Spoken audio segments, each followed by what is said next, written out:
So I've got the board back, as you can see.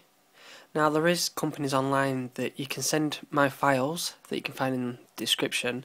Send them my files and they will make you this board. I got charged £4 for this board, which is not bad. You can also make these boards yourself. Just Google on how to etch your own PCB boards. So I've designed this so you can use SMD components, which is these here, and through-hole components, so it's a bit more versatile. And first thing I'm going to do is I'm just going to show you how to mount SMD components first, and then I'll show you the through-hole. Now I've actually printed off this here. You can sort of see the layout. We're going to use this image here so we know where to place the components, because the polarity does matter on these parts. First of all, I'll just show you the SMD parts. Now, to do SMD, you will need some solder. It comes in a form of paste. You will need that, and you will also need a hot air gun or a reflow oven. Again, if you're going to do SMD, chances are you already know this.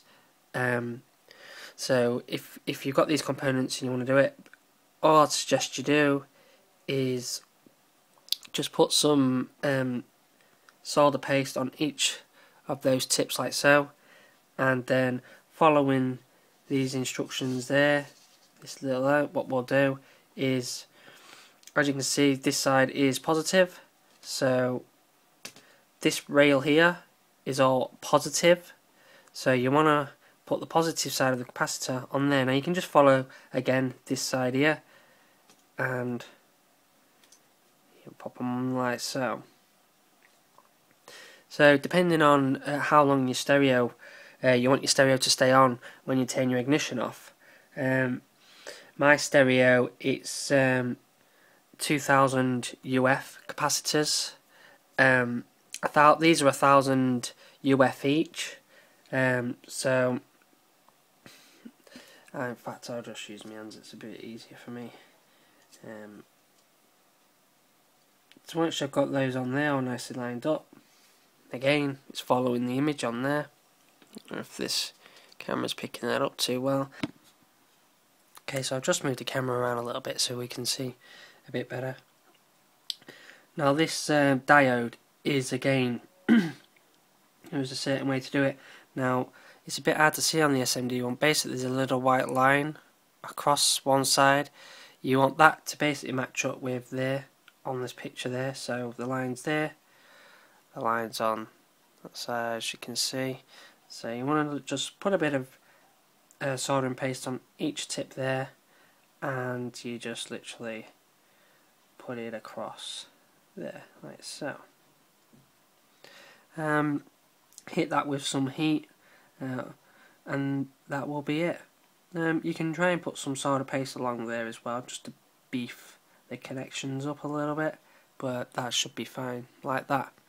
Now to do through hole, again, if you're not really experienced in soldering, and I would suggest you do through hole. It's a lot easier, and all it involves is, again, these capacitors, there's a polarity to them. This side is negative, this side is positive. So again, what we're going to do with this board though is we're going to go from underneath it.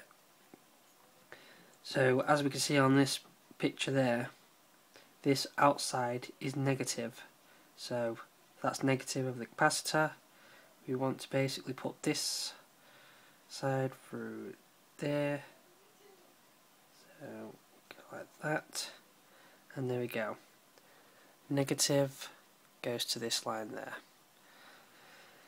Once capacitors are on, there's room there to add 3 of them. This is actually a 2200 UF capacitor, so this would just, that on its own would be enough for my stereo, but you can experiment with your own. Bend these pins a little bit so it stays in place. Then you want to get your diode. Again, there's a thing on the diode, a little white line, so you just literally copy them. So again, it's these two holes there. What we're going to do, just going to go the opposite way and pop it through there, as you can see, like that. So you'll end up with something like that. Then obviously that line goes into this one there. I would go like that with it and then cut it here. I would just bend it a little bit there and cut it off there, and then solder all that there, solder all that on there, solder your two caps there, and that is it. It's done. It's easy as that. And then obviously if you want to add more capacitors to make stereo stay on longer, you can do. There's enough room to add 2 more there. And you can also use loads of different sizes capacitors for this. They'll all fit. I don't know if I've got any to show you. Well, you'll probably, when you get your capacitors, they'll be quite long, the leads like that, so you'll have to cut them down. But yeah, they will also fit. One thing I would recommend is you get some good quality branded capacitors. There's Panasonics out there. They're not too much more expensive than the cheap ones. These are all Panasonic brands, or these might be Samsung, I can't quite remember, but they are good brands, and they'll just last years and years, rather than the really cheap Chinese ones, no brand ones. They don't really last that long. And obviously you only want to do this mod once. You don't want to a year later come and have to replace the capacitor. So I'm actually going to use a mix today for this one. I'm actually going to leave that on there. I'm going to use this one because I'm going to use those leads just to sort of beef the connections up a little bit. So I'll probably go around like that, something like that, and I'll probably bend that back there, like so. So I'm going to do that. I'm going to use that one, and I'm going to use these. So I'm just going to solder them on there now. Solder this up, and I'll show you what it looks like finished.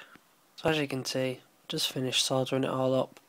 I've just basically filled all the copper spacing with some solder just to beef it up a little bit. It's probably not really needed, but well. And there we go. It's as easy as that.